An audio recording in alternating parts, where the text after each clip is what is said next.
Hello everyone, good evening. कैसे हो आप सब? आई होप सब अच्छे होंगे। स्वागत है आप सबका मेरे यूट्यूब चैनल प्रियंका धारीवाल में।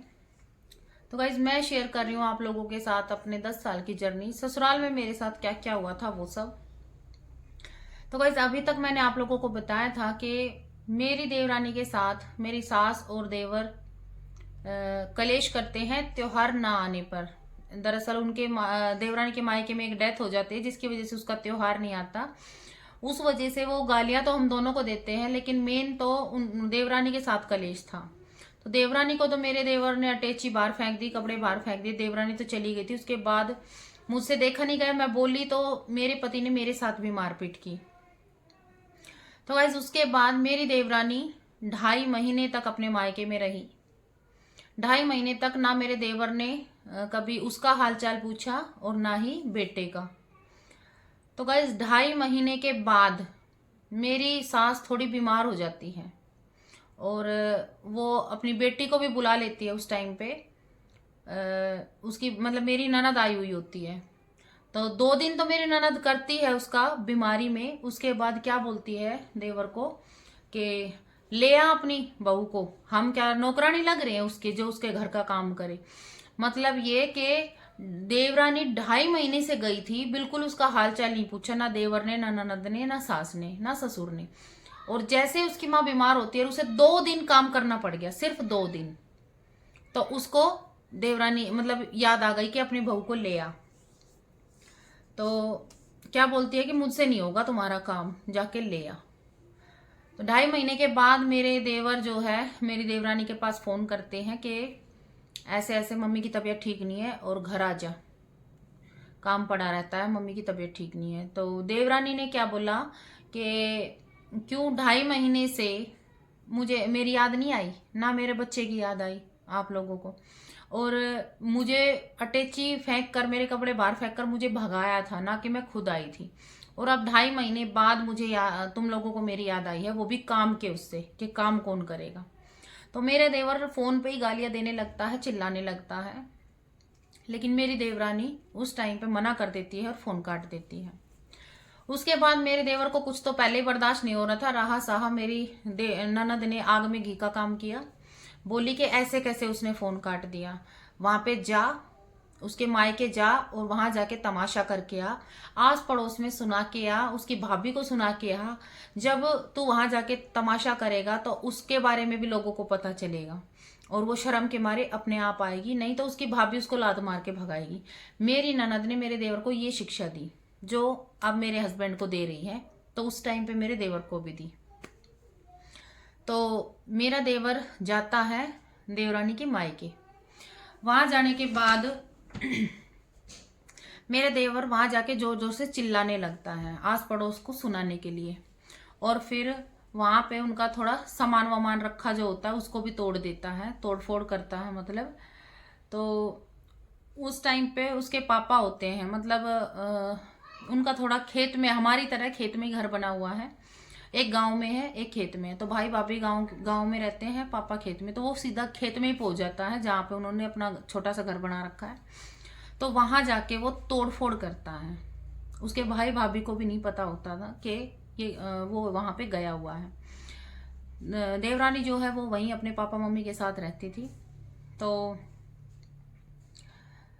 तोड़फोड़ करता है। उसके बाद जब भी फिर भी देवरानी ने स्टैंड नहीं लिया कि मैं चलूंगी, मतलब नहीं मानी देवरानी आने के लिए साथ में। तो मेरे देवर ने बच्चे को छीन लिया, बेटे को छीन कर और जाने लगा। बोला तू यहीं पड़ी रह, ये हमारा खून है, मैं इसको लेके जा रहा हूँ। तो रो रो के देवरानी का भी बुरा हाल था और बेटे का भी बुरा हाल था। तो ना तो कभी बेटा माँ के बिना रहा था और ना मेरी देवरानी कभी अपने बच्चे के बगैर रही थी। कभी आज तक ऐसा कोई चांस नहीं हुआ था कि वो एक दूसरे के बगैर रहे हो। तो रोना और मतलब वो सब तो उस टाइम पे होना ही था। तो देवरानी का भी रो रो के बुरा हाल था। तो इसके चलते जब देवर ने ये सब मतलब बच्चे को छीन लिया, तो मजबूरन मेरी देवरानी को उसके साथ आना पड़ा। और जब मेरी देवरानी उसके साथ आई मतलब ससुराल के लिए, तो उसे नहीं पता था इधर तो वो ससुराल में आ जाती है और उधर टेंशन में उसके पापा जो होते हैं वो मतलब उनको पता, उसको उनके देवरानी के पापा को पता था कि वो कैसे जंगली जानवर है। जब यहाँ इतना कुछ करके तमाशा करके गया है तो वहां जाके वो क्या क्या करेगा, वो ये सोच सोच के चिंता में टेंशन में उनको हार्ट अटैक आ गया। देवरानी के पापा को हार्ट अटैक आ गया। और इधर देवरानी को ये नहीं पता था कि अब आगे क्या होगा। मतलब उसको ये था कि आप लोग अंदाजा लगा सकते हैं, जिस जो सिर्फ और सिर्फ अपने बच्चे के लिए आई हो वो ऐसे लोगों से और उम्मीद भी क्या कर सकती है। तो उसको यही था कि पता नहीं अब क्या होगा, आ तो गई हूं, अब आगे क्या होगा। तो गाइस घर आने के बाद वही सब उनके तो और ज्यादा पैर हो गए, क्योंकि देवरानी ने 2.5 महीने तक मतलब अपने आप से नहीं आई। तो उन लोगों को तो वो भी रंजिश थी कि ये कैसे वहां पे रह रही थी। तो घर आते ही मेरी सास, मेरी ननद और देवर तो थे ही, और ससुर, ये सब उसके लिए तैयार मिलते हैं लड़ने के लिए। तो गाइस कहते हैं ससुर धर्म के पिता होते हैं। अपने माँ बाप को छोड़ के हमें वो माँ बाप मिलते हैं, कहते हैं कि वो धर्म के माँ बाप होते हैं। ये जन्म के माँ बाप हैं तो वो धर्म के माँ बाप। लेकिन वो लोग माँ बाप तो छोड़ो, सास ससुर कहलाने, इंसान कहलाने लायक नहीं है। घर में घुसते ही मेरा ससुर मेरी देवरानी को इतनी गंदी गंदी गालियां देना शुरू कर देते हैं कि मैं यूट्यूब पे बता भी नहीं सकती। माँ की, बाप की, बहन की, मतलब इतनी गंदी गंदी गालियां। देवरानी का रो रो के फिर भी बुरा हाल। और सास क्या बोलती है कि अब आ गई, क्या मिल गया तेरे को। और सास भी उसके साथ वही सब गंदी गंदी गालियां। और ननद ने तो आग में घी का काम किया, जो हमेशा से करती आई। तो गाइस ऐसे उसके साथ कलेश होता है।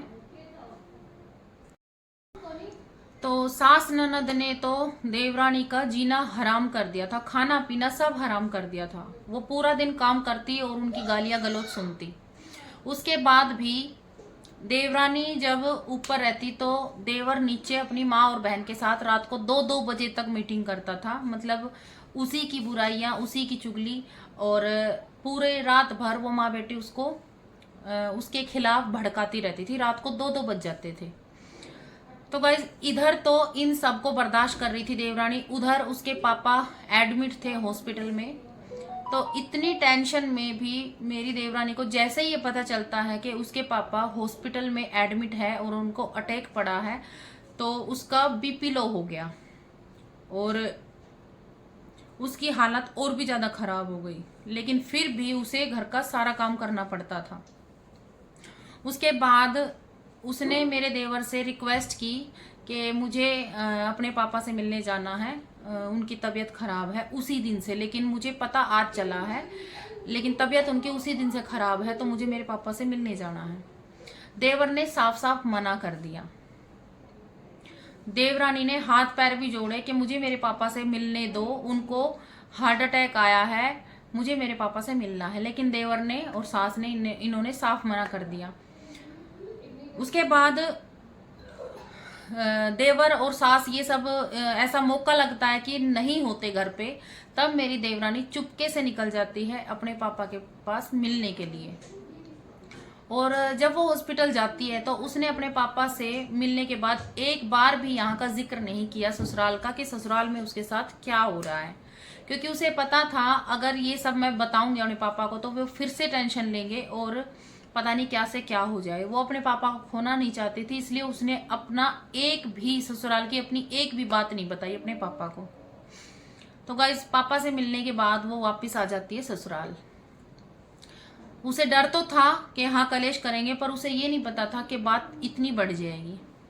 तो जब वो घर आती है तो सब तैयार मिलते हैं उसको फिर से लड़ने के लिए। तो गाइस घर आते ही मेरी सास ने क्या बोला कि ले आई अपने खसम का हालचाल पूछे आई, अपने खसम का हालचाल पूछे आई, ले आई बेरा। और ससुर उस टाइम पे होते नहीं है, नहीं तो ससुर कौन सी कसर छोड़ते। और ननद ने आग में घी का काम किया। क्या बोली कि बताओ बिना पूछे निकल गई घर से। मैं तो आज तक नहीं निकली, मेरी शादी को इतने साल हो गए, मैं आज तक बिना पूछे अपने पति से नहीं निकली। तो देवर को तो वही बात है, अगर कोई ढंग से समझाता कि कोई बात नहीं ऐसी हालत में जाना भी चाहिए था तो शायद कुछ फर्क पड़ जाए। पर यहाँ तो उल्टा ही काम था। कुछ तो देवर ऐसा, कुछ उनको भड़काने में सास ननद कसर नहीं छोड़ती थी, तो वो और ज्यादा भड़क गया और आते ही मेरी देवरानी को मारना पीटना चालू कर देता है। उसके बाद मेरी देवरानी को कोई रास्ता नजर नहीं आता। वो सोचती है ना मैं मायके बता सकती हूँ, मायके में बताऊंगी तो पापा को पता चलेगा, पापा को पता चलेगा तो मेरे पापा टेंशन लेंगे और टेंशन में पता नहीं क्या से क्या हो जाएगा। और कोई उसके पास रास्ता नहीं था, तो उसने सोचा कि क्यों ना पुलिस को फोन किया जाए। तो देवरानी ने जैसे ही पुलिस के पास फोन करने के लिए फोन उठाया तो मेरे देवर ने उसका फोन तोड़ दिया। फोन तोड़ दिया तो और देवरानी के साथ मारपीट भी की। तो थोड़ी देर के बाद देवरानी जाती है पड़ोसियों के घर के मौका देख के कि कोई नहीं था, तो मौका देख के जाती है सामने पड़ोसियों के घर। पड़ोसी कौन? वही पड़ोसन जिसके पास अक्सर अब मेरे पति रोजाना जाते हैं, जिसने मेरे घर में आग लगवाई है, वही पड़ोसन। तो गाइस कहते हैं कि पड़ोसी, कहते हैं कि दुख सुख में पड़ोसी काम आते हैं।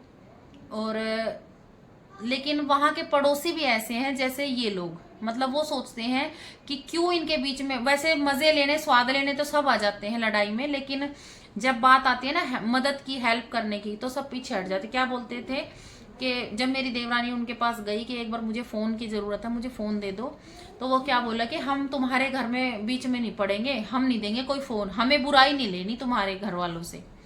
तो मेरी देवरानी उस टाइम पे वहां से आ जाती है, उसे कोई मदद नहीं मिलती पड़ोसियों से, तो फिर वो सीधी, उसे और कोई रास्ता नजर नहीं आया, फोन उसके पास था नहीं, फोन तोड़ चुका था देवर, तो वो सीधी पुलिस स्टेशन पहुंच जाती है। और पुलिस स्टेशन पहुंचने के बाद वो जो भी बात थी उसने वहां पे बताई। तो पुलिस वालों ने फिर फोन किया मेरे देवर के पास और इन सबको भी वहीं बुलाया। वहां बुलाने के बाद सब कुछ उल्टा, जो लोग यहाँ पे इतना कुछ कर रहे थे देवरानी के साथ, वो वहां जाके सीधे बन जाते हैं। मतलब सास और ससुर क्या बोलते हैं, ननद तो गई नहीं, ननद का तो घर तक ही काम रहता है, बस आग में घी डाल दो। ननद नहीं गई, सास ससुर और देवर गए थे। तो सास ससुर क्या बोलते हैं कि ये औरत हमें अपने बेटे से अलग करवाना चाहती है और कहती है कि तुम लोग अलग हो जाओ, अलग मतलब चाहे कहीं भी जाओ, कैसे भी रहो, पर हम नहीं रखेंगे। और मतलब सास ससुर की इन बातों में साथ दिया मेरे देवर ने। मेरे देवर ने क्या स्टेटमेंट दी वहां पे कि मेरी पत्नी मुझे ये बोलती है कि अपने माँ बाप को छोड़ दूं, बताओ मैं कैसे छोड़ दूं अपने माँ बाप को। और ये तो था ही था, एक उनका जानकार निकल आया पुलिस स्टेशन में, उनके कुछ जानकार निकल आए, तो कुछ जानकारी और कुछ इन्होंने वहां पे जाके नाटक ही कुछ इस तरह का किया। देवरानी को कोई सपोर्ट करने वाला था नहीं, मायके से कोई सपोर्ट नहीं थी, ससुराल में भी कोई सपोर्ट नहीं थी। तो रहा सहा उनके जो कुछ पुलिस वाले थे एक दो, वो उनके जानकार निकल आए। तो अब देवरानी हर तरीके से दब चुकी। मतलब एक तो इतना बड़ा इल्जाम, अपना एक नहीं बताया कि हमने क्या किया, उल्टा ये इल्जाम लगा दिया कि ये मेरे माँ बाप को रखना नहीं चाहती, बोलती है कि मैं इनका कुछ नहीं करूंगी। ऊपर से जो वहां पे पुलिस स्टेशन में जो लेडीज कांस्टेबल थी, उन्होंने क्या बोला उल्टा ही देवरानी को कि तुम्हें शर्म नहीं आती सास ससुर को अलग करवाने में, मतलब क्या मिलेगा तेरे को, तेरे माँ बाप के साथ कोई ऐसा करे तो। देवरानी बार बार ये बोल रही थी नहीं मैंने ऐसा कुछ नहीं किया, बल्कि इन लोगों ने मेरे साथ ऐसा कुछ किया। लेकिन वही बात है ना, जब जानकार मिल जाते हैं तो वहां पे लेडीज को दबा ही दिया जाता है। तो मेरी देवरानी के साथ भी ऐसा ही हुआ, तो उसे वहां पे कोई सपोर्ट नहीं मिली, उल्टा उसको दबा दिया गया। तो गाइज फिर वो वापस उन लोगों के साथ, मतलब उनका समझौता करवा देते हैं और वापस उसको घर भेज देते हैं। तो गाइस पुलिस वालों ने समझौता करवा के देवरानी को देवर के साथ, सास ससुर के साथ भेज दिया। घर आने के बाद देवर ने और सबने एक ही बात बोली कि क्या बिगाड़ लिया हमारा कुछ नहीं बिगड़ेगा। तो गाइस 3 बार एफआईआर करने के बाद भी हम मेरे ससुराल वालों का कुछ नहीं कर सके, वो जैसे थे वो वैसे ही रहे, हम उनका कुछ नहीं कर पाए। तो देवरानी मेरे पास बहुत सारे कमेंट आए हैं कि दीदी ये बताओ देवरानी कहाँ है आपकी देवरानी वहीं रहती है कि वहां से निकल चुकी है। आपकी देवरानी के बारे में बताओ। तो गाइज मेरी देवरानी वही है, उन्हीं जंगली जानवरों के बीच में है, उसी चिड़िया घर में है और उन सबको झेल रही है, घुट घुट के जी रही है। वो जी भले ही रही है अपने बेटे की वजह से, उसका बेटा है सिर्फ 7 साल का, वो उसकी वजह से जी रही है, बाकी उसके शरीर में कुछ नहीं बचा है। उसको इतनी बीमारियां लग चुकी है इन लोगों की वजह से,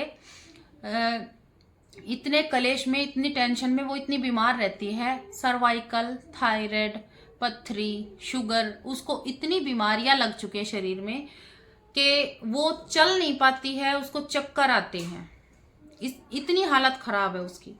पर फिर भी वो उसी है और घुट घुट कर जी रही है। तो गाइज मैं वहां रहकर अपने लिए और देवरानी के लिए कुछ नहीं कर पाई, ना मैं अपने लिए कोई स्टैंड ले पाई, ना ही देवरानी को सपोर्ट कर पाई। पर आज एक बात जरूर कहना चाहूंगी, अगर मेरी देवरानी मेरी ये वीडियो देख रही है तो एक बात कहूंगी कि अगर कभी जिंदगी में मेरी जरूरत पड़े तो बताना, मैं बिल्कुल पूरा सपोर्ट करूंगी, साथ खड़ी हूं मैं, अपने आप को अकेली मत समझना। और एक टाइम था जब मैं नहीं कर पाई, लेकिन आज मेरे साथ मेरी यूट्यूब फैमिली है, मेरे मायके वाली फैमिली है और मैं मेंटली और फिजिकली भी स्ट्रोंग हो चुकी हूँ। तो कभी भी लाइफ में मेरी जरूरत पड़े तो बेझिझक बताना, मैं जरूर हेल्प करूंगी। तो गाइज आज के लिए इतना ही था, मिलते हैं नेक्स्ट वीडियो में, नेक्स्ट व्लॉग में, तब तक के लिए राम राम।